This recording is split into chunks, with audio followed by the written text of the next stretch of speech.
사도행전 23장 12절에서 22절까지 말씀을 봉독해 드립니다. 사도행전 23장 12절부터의 말씀입니다. 날이 새매 유대인들이 당을 지어 맹세하되 바울을 죽이기 전에는 먹지도 아니하고 마시지도 아니하겠다 하고 이같이 동맹한 자가 40여 명이더라. 대제사장들과 장로들에게 가서 말하되 우리가 바울을 죽이기 전에는 아무것도 먹지 않기로 굳게 맹세하였으니 이제 너희는 그의 사실을 더 자세히 물어보려는 척하면서 공회와 함께 천부장에게 청하여 바울을 너희에게로 데리고 내려오게 하라.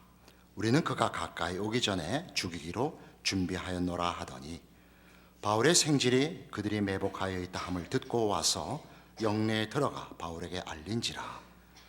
바울이 한 백부장을 청하여 이르되 이 청년을 천부장에게로 인도하라. 그에게 무슨 할 말이 있다 하니 천부장에게로 데리고 가서 이르되 죄수 바울이 나를 불러 이 청년이 당신께 할 말이 있다 하여 데리고 가기를 청하더이다 하매 천부장이 그의 손을 잡고 물러가서 조용히 묻되 네게 할 말이 무엇이냐 대답하되 유대인들이 공모하기를 그들이 바울에 대하여 더 자세한 것을 묻기 위함이라 하고 내일 그를 데리고 공회로 내려오기를 당신께 청하자 하였으니 당신은 그들의 청함을 따르지 마옵소서. 그들 중에서 바울을 죽이기 전에는 먹지도 않고 마시지도 않기로 맹세한 자 40여 명이 그를 죽이려고 숨어서 지금 다 준비하고 당신의 허락만 기다리나이다 하니 이에 천부장이 청년을 보내며 경계하되 이를 내게 알렸다고 아무에게도 이르지 말라 하고.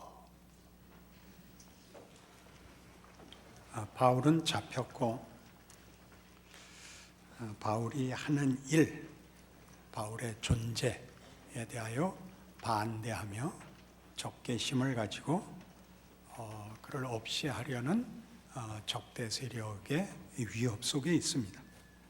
오늘 본문 12절에 보듯이 날이 새매 유대인들이 당을 지어 맹세하되 바울을 죽이기 전에는 먹지도 아니하고 마시지도 아니하겠다 이렇게 됐습니다. 그래서 이제 바울을 꼭 죽여야 되는 유대인들이 있고 바울을 지금 잡은 당시의 정치 권력인 로마가 있고 그리고 이제 복음의 증인인 바울이 있는 것입니다. 지난주에 유대인들이 바울에게 가지는 적개심의 그 이유를 잠시 생각했었습니다. 이스라엘 민족이라는 우월감, 선민의식, 그것을 확인하는 율법, 성전이 필요 없다 하는 바울이 전하는 복음을 그들은 참을 수가 없습니다. 그래서 바울을 없이 하기로 했습니다. 재미있는 것은 바울이 이 일을 힘으로 대응하거나 무슨 다른 어떤 방법으로 이 문제를 해결하려 들지 않습니다. 감수하고 있습니다. 그러니까 극명한 대조가 있죠.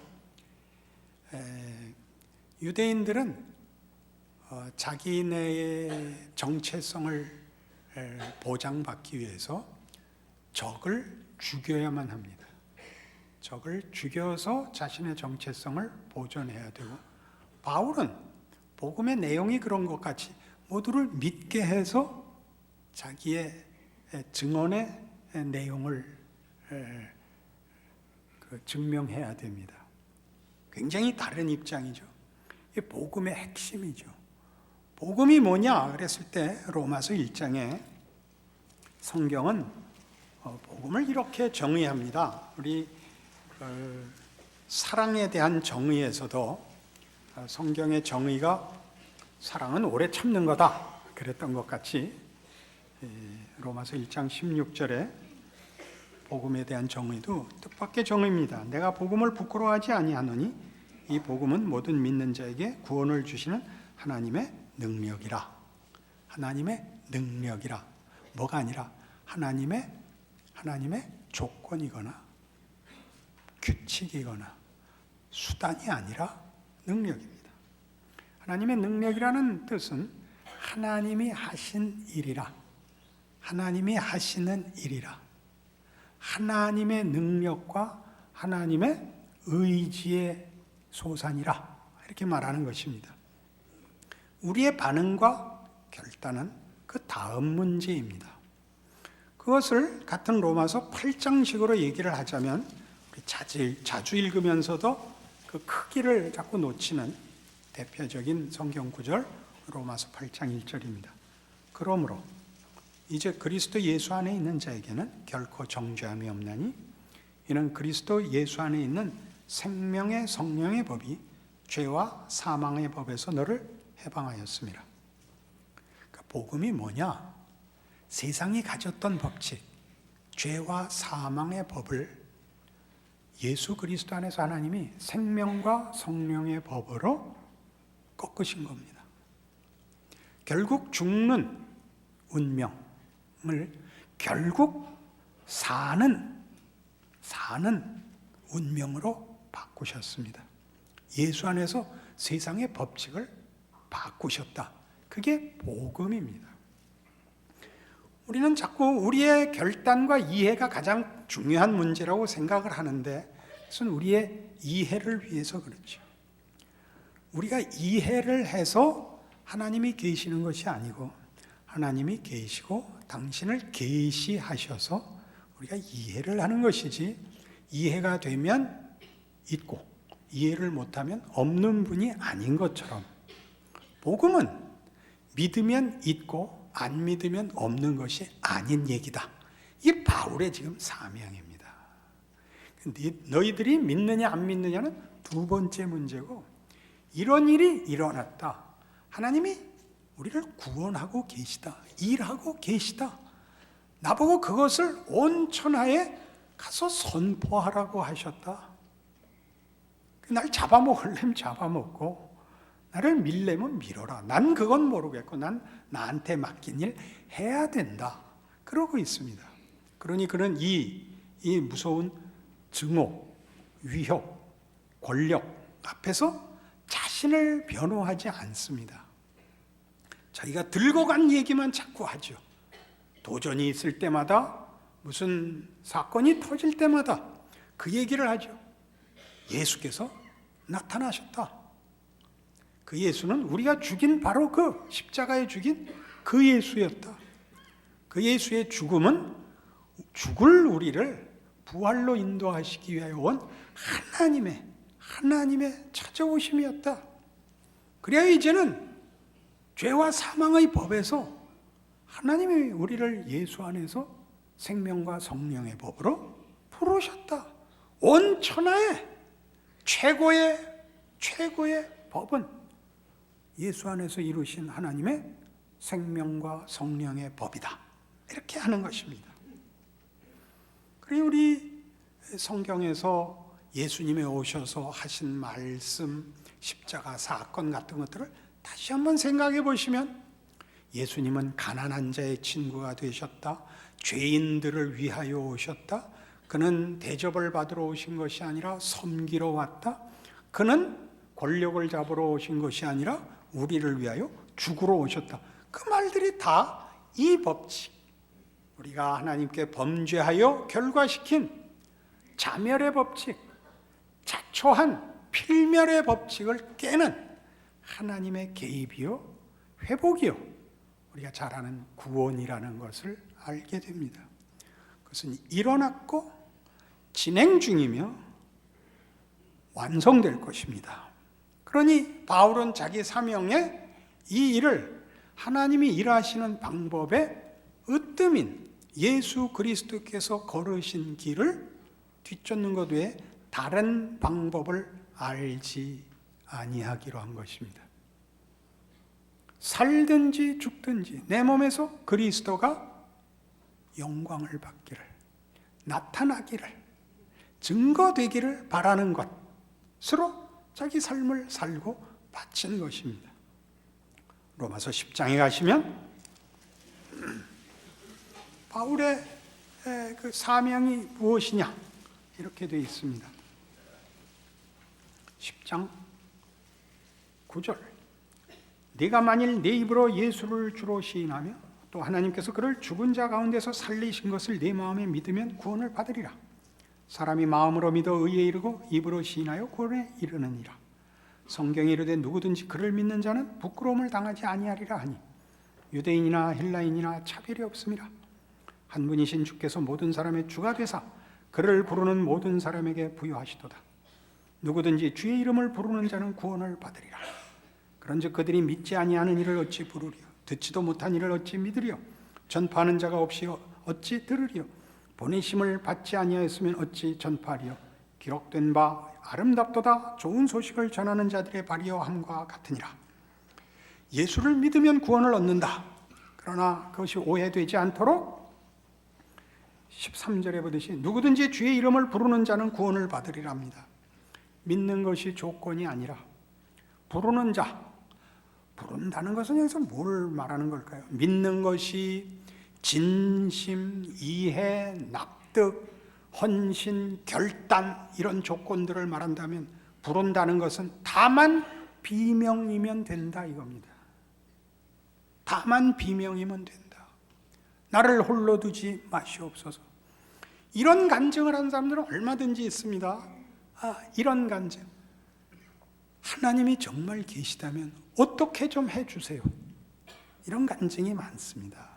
간증거리가 안 돼서 이제 공중 앞에서 간증할 때는 이거보다 더 훨씬 멋있는 그 레파토리들에게 밀려나서 그렇지, 사실은 우리의 기도 중에 가장 원색적이고 출발이 됐던 것, 그와 비슷한 것들입니다. 여태껏 믿는다고 믿었는데 어떻게 해야 될지 모르겠습니다. 어떻게 좀 해주세요. 살려주세요. 면 충분하다예요. 충분하다. 그게 조건이 없다는 뜻입니다. 하나님이 하신 일입니다. 그래서 어떻게 하라고요? 14절부터 다시 봐요. 그런즉 그들이 믿지 아니하는 이를 어찌 부르리요? 듣지도 못한 이를 어찌 믿으리요? 전파하는 자가 없이 어찌 들으리요? 보내심을 받지 아니하였으면 어찌 전파하리요? 이게 무슨 일이에요? 우리 안에서 시작한 일이 아닙니다. 우리 모르는 데서 일어난 일입니다. 나하고 합의하지 않으셨습니다. 설명하지 않으셨습니다. 우리의 조건을 요구하지 않으셨습니다. 우리가 아직 죄인 되었을 때 그리스도를 보내요. 하나님께서 우리를 위한 구원을 이루셨습니다. 일어났는데 우리가 모르는 것입니다. 그래서 보냄을 받습니다. 복음을 전하라고. 예수 안에서 하나님이 우리를 죄와 사망의 권세에서 구원하여 생명과 성령의 법으로 우리를 지키고 계시느니라. 예수 안에서 부활로 사망을 꺾으셨느니라. 이렇게 선포하는 겁니다. 들으면 사실이 되고 안 들으면 거짓이 되는 게 아니라 일어난 사실을 선포하며 우주와 역사와 인생과 인간이라는 존재의 운명에 대하여 하나님의 일하심을 선포하고 있습니다. 그래서 15절 뭐라고 되어 있다고요? 보내심을 받지 아니하였으면 어찌 전파하리요?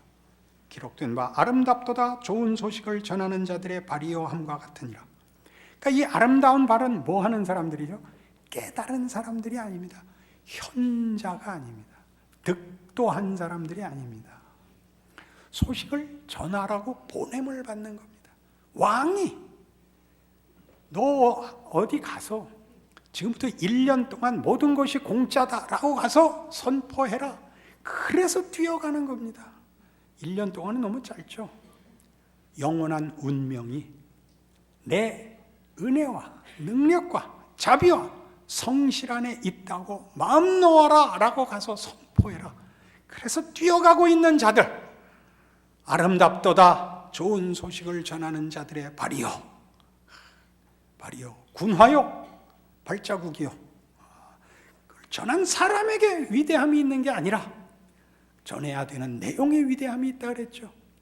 바울이 위대한 것이 아니라 바울이 들고 간 복음이 위대하며, 그 복음의 위대함은 복음이 성립된 예수 안에서 하나님의 하신 일이 위대한 것입니다. 이사야 42장에 가시면 구약성경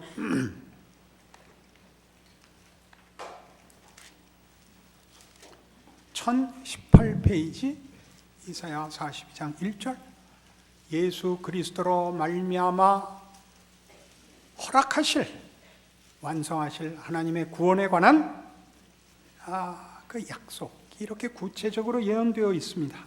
이사야 42장 1절 내가 붙드는 나의 종 내 마음에 기뻐하는 자 곧 내가 택한 사람을 보라. 내가 나의 영을 그에게 주었은즉 그가 이방에 정의를 베풀리라.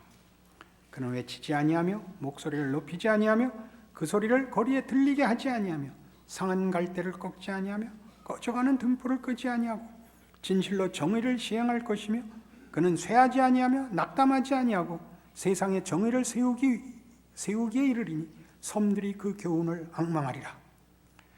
메시아에 관한 약속입니다.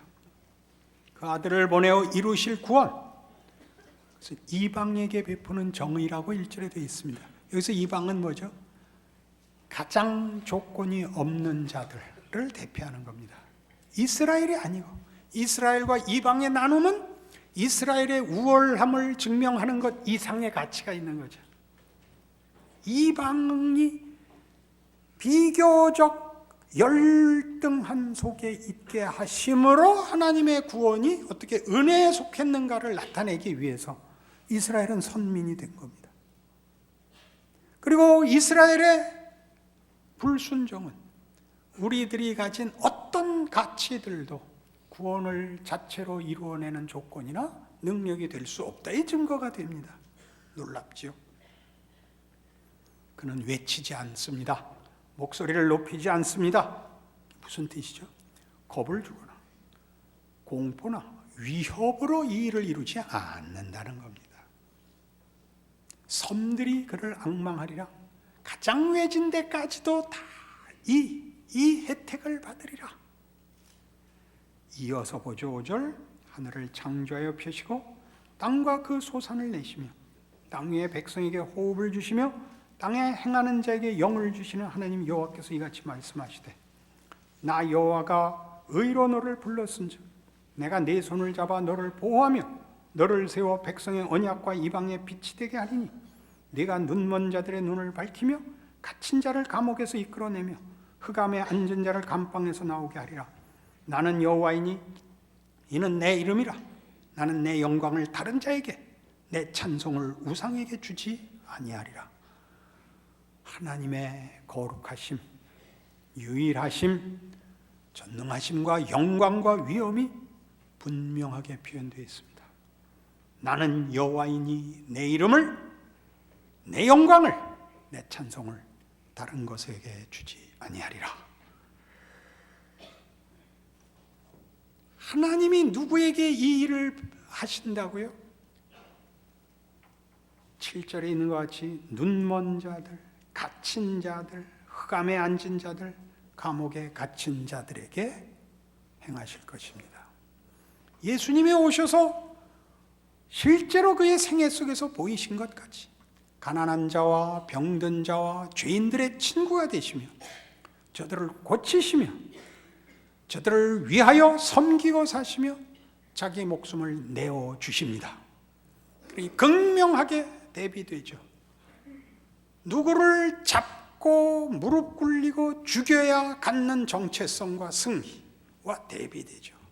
복음이 갖는 힘, 복음이 갖는 정체성, 내가 주고 상대를 살리는 생명과 성령의 법입니다. 우리는 이 사실은 평생 잘 이해하지 못합니다. 우리는 습관상, 죄의 본성상 이 이기는 일을 경쟁적으로 그리고 승패를 나누어서밖에는 이해하지 못합니다. 나이가 들면 배웁니다. 나이가 든다는 것은 특별한 하나님의 섭리입니다. 만일 우리가 죽지 않는다면 영원히 아마 예수를 안 믿을 것입니다. 갑자기 죽으면 안 됩니다. 이렇게 늙어 죽어야 됩니다. 늙으면 뭘 배우느냐? 죽음을 앞에 두면 정말 가치 있는 것과 그렇지 않은 것에 대한 당연한 이해가 생깁니다. 세상이 거짓말쟁이라는 걸 압니다.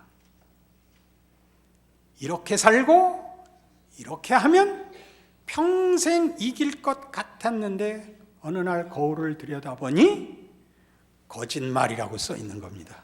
뭐가 거짓말이죠? 내가 아는 얼굴이 아닌 얼굴이 나와 있는 겁니다. 세상이 약속했던 영원한 승리, 영원한 영광, 영원한 자랑이 없습니다. 말도 안 되는 이조시대 살던 선조가 이름도 모르는 할배와 할멈이 나를 쳐다보고 있는 겁니다. 무섭지요. 세상의 한 약속 중에 하나도 진실인 것이 없습니다. 그것은 다 우리를 죽음으로 몰아가는 것뿐입니다. 그런데 예수 안에서는 다릅니다. 여러분, 늙고 믿음을 가진 자가 늙고 거울을 보면 누가 나오나요? 예수님이 나오죠. 그게 다릅니다. 예수님이 나옵니다. 주름주름 사이에 그늘진 어두운 골짜기마다 십자가가 서 있고 굴곡진 피부에 부활의 빛이 반사됩니다. 죽어가니까 마지막으로 붙잡는 게 아닙니다. 죽음도 막을 수 없는 예수 안에서의 구원의 영광을 봅니다. 기꺼이 죽을 수 있습니다. 기꺼이. 세상에 남아있는 것이 없습니다. 아쉬울 것이 없습니다. 내가 유익해서 살아있거나 무익해서 죽는 것이 아니라 사는 것 자체가 하나님의 자녀로서 하나님의 일이라고 느껴서 살아있습니다. 살아있는 것이 책임인 줄 아는 겁니다. 바울이 그랬던 것처럼 우리 모두가 하나님의 일하심이라는 붙드심과 축복 속에 있는 줄 알기에 살아있는 겁니다. 왜 그렇게 오래 살았냐고요? 하나님이 나랑 하실 일이 더 있대요. 왜 일찍 죽었냐고요? 내일은 다 끝났대요. 그게 우리가 아는 복음에 대하여 가지는 우리의 자랑이며 그 복음 안에 우리의 운명과 인생을 다 담아낼 수 있는 성경의 위대함입니다. 그래서 같은 이사야 43장에 오시면 야곱아 너를 창조하신 여호와께서 지금 말씀하시느니라. 이스라엘아 너를 지으신 이가 말씀하시느니라. 너는 두려워하지 말라. 내가 너를 구속하였고 내가 너를 지명하여 불렀나니 너는 내 것이라. 야곱이라. 야곱아. 그게 무슨 뜻이에요? 야곱아. 야곱이라는 건 부끄러운 이름입니다. 악명 높은 이름입니다. 사기꾼이라는 뜻이죠. 약탈자라는 뜻이죠.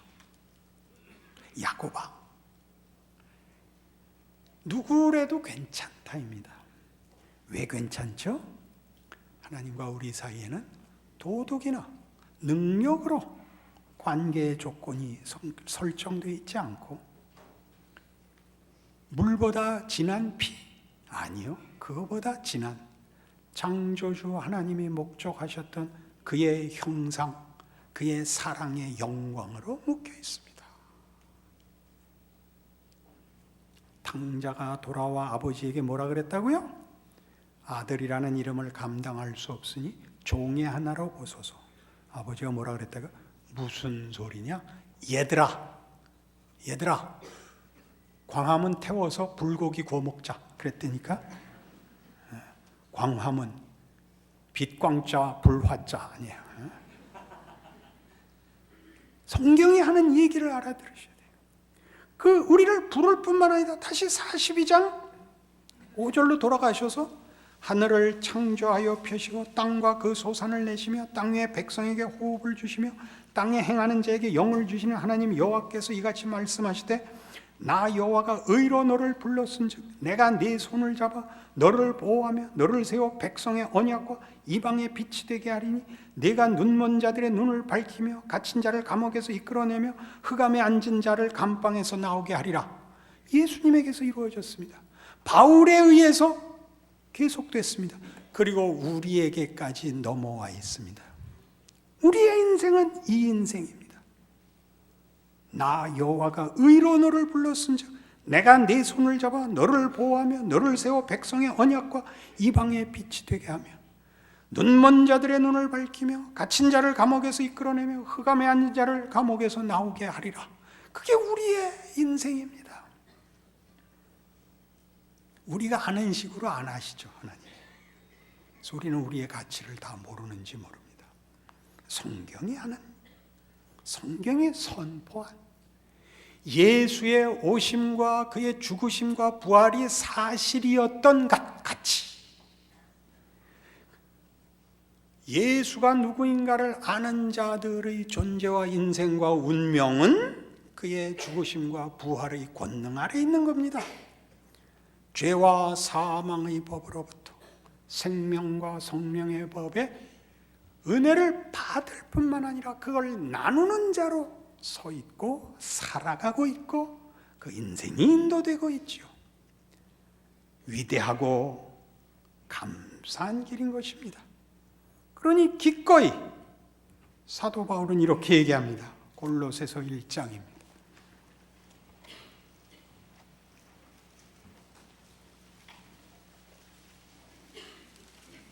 324페이지 신약 성경입니다. 골로새 1장 24절.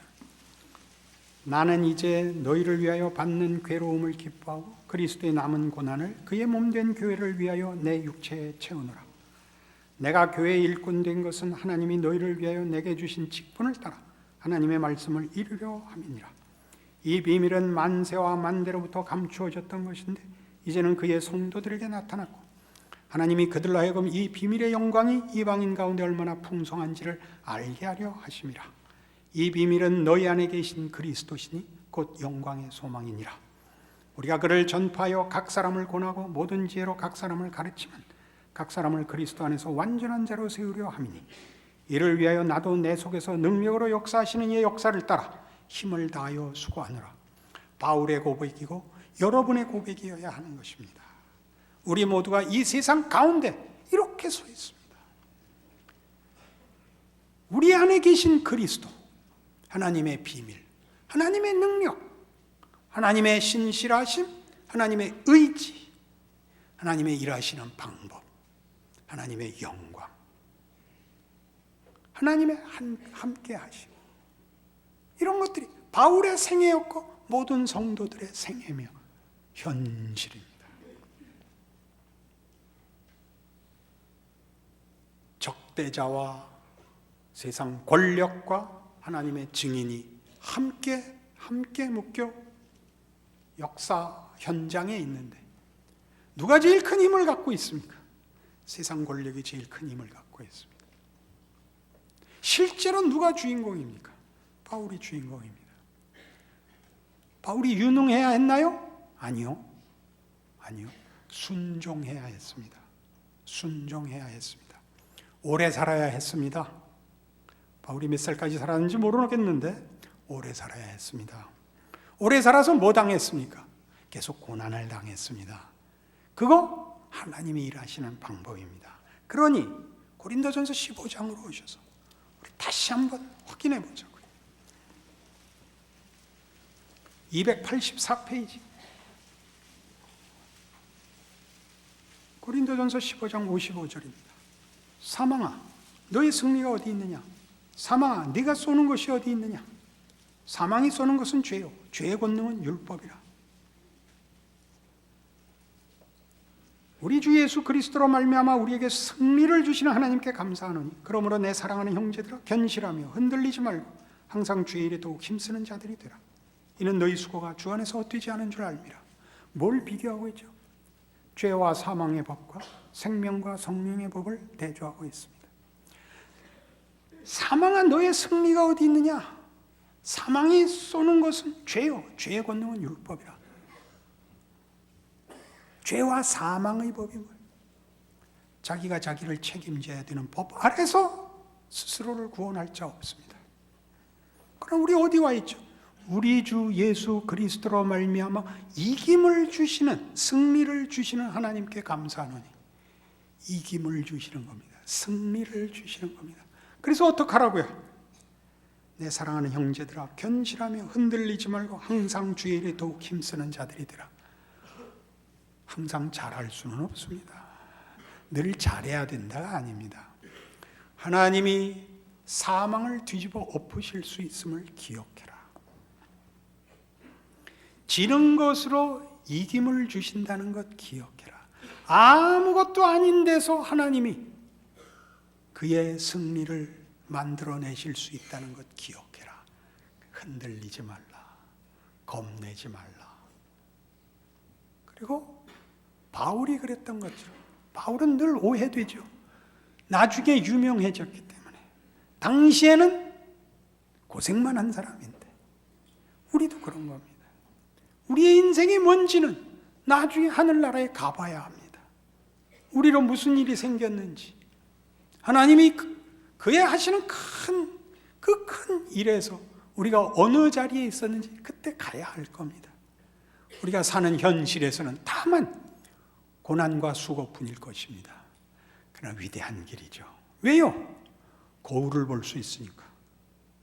거울을 보면 우리는 예수를 만나고, 그렇지 않으면 거짓말을 만날 수밖에 없습니다. 그러니 바울이 위대한 것이 아니라 복음이 위대하고, 복음의 위대함은 예수 안에서의 반전입니다.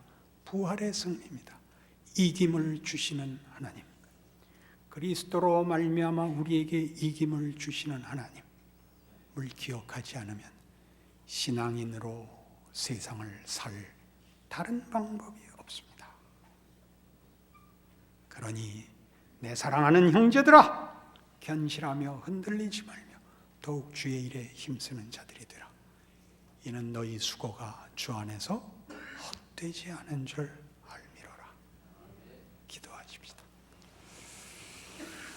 하나님 아버지, 은혜를 감사합니다.